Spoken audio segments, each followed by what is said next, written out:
এই যে মাটির উপর দিয়ে হাজার হাজার বছর ধরে সমস্ত প্রাণী চলে, প্রজান চলে, পানি গড়িয়ে যায়, সাপ বিচ্ছুও চলে, মাটির মধ্যে বিদ্রোহ করে, সব কিছু বিনয়ী মানুষটাও তার সমাজকে ধারণ করে সমাজের দুঃখ কষ্ট বঞ্চনা সে তার ধারে এবং সেটা ফেলে দেবে না, বিদ্রোহ করে সেইটা নিয়ে অন্যকে রিলিফ দেওয়া, শান্তি দেওয়ার চেষ্টা করে। সম্মানিত আল্লাহ তাআলার পক্ষ থেকে মানুষকে সেই বিনয়টাই অবলম্বন করতে বলা হয়েছে।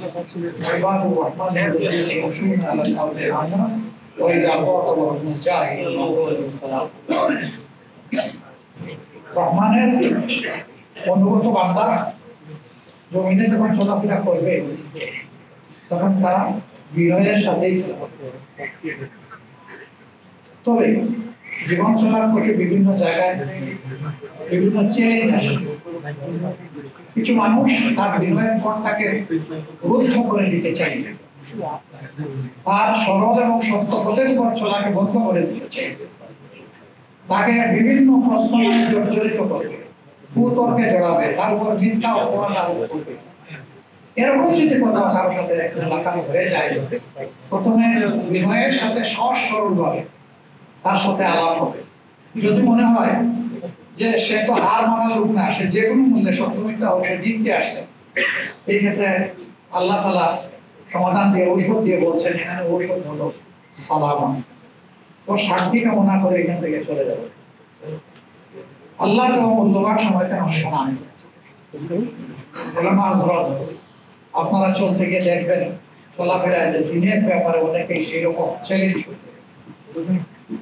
এই ক্ষেত্রে আল্লাহ তাআলা বলেন নাই যে চ্যালেঞ্জের মোকাবেলায় তুমি আরেকটা শক্ত পাল্টা চ্যালেঞ্জ হয়ে যাবে, বলেছেন এই ক্ষেত্রে আপনি চলে তার জন্য শান্তি এবং কল্যাণ হতে পারে। আপনার দোয়া তার জন্য বরকতের কারণ হয়েছে, আল্লাহর দরবারে কবুল হয়েছে, সে সত্যকে উপলব্ধি করার জন্য তার জ্ঞান জানালা খুলে যাবে এবং এরপরে হয়তো ওরকম করতে সে আপনার সাথে আসলে হবেই না।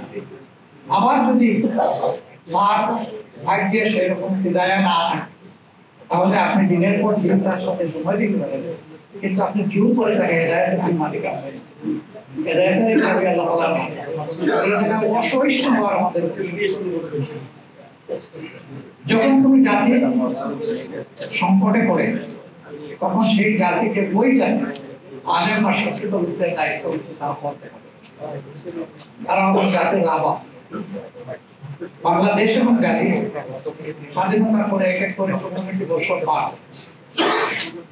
প্রথম স্বাধীনতা যদি আমরা চিন্তা করি ৪৭ সালে, তাহলে এই থেকে যোগ করলে হয়ে যাবে ৮৪ বা ৮৫ বছরের হাতে।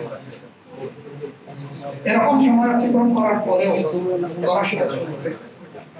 আমাদের সমাজে একটা মানবিক সমাজ, একটা দায়িত্বশীল সমাজ হিসেবে এবং একটা সুন্দর সমাজ হিসেবে আমরা সমাজকে পাই।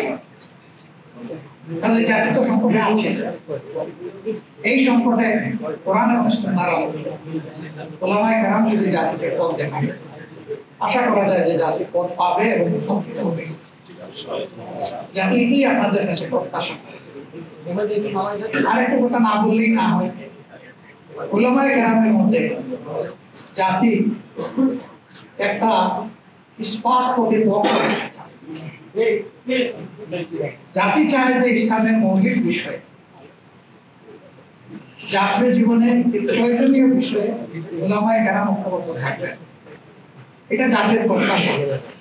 কিন্তু এর ব্যতিক্রম হতে পারে, ব্যতিক্রমকে মেনে নিয়ে সহনশীল হতে হবে। পরস্পরের বিরুদ্ধে কোন ধরনের আত্মঘাতী ঝগড়ায় লিপ্ত হওয়া যাবে না, বাহাসে লিপ্ত হওয়া যাবে না। হ্যাঁ, পরস্পরের প্রতি কল্যাণকামী হয়ে ব্যক্তিগত পর্যায়ে কথা বলতে, মন খুলে কথা বলতে, ওনার বক্তব্যটা শোনার মানসিকতা নিয়ম আপেক্ষিক, শুধু দিকেরটা সমঝানোর জন্য। এইভাবে যদি পরস্পরের বক্তব্যের প্রতি আমরা শ্রদ্ধাশীল হই, ইনশাআল্লাহ এই উলামায়ে কেরাম জাতিকে পথ দেখাবেন যেভাবে অতীতে দেখিয়েছে। আমরা উলামায়ে কেরামের কাছে এটাই আশা।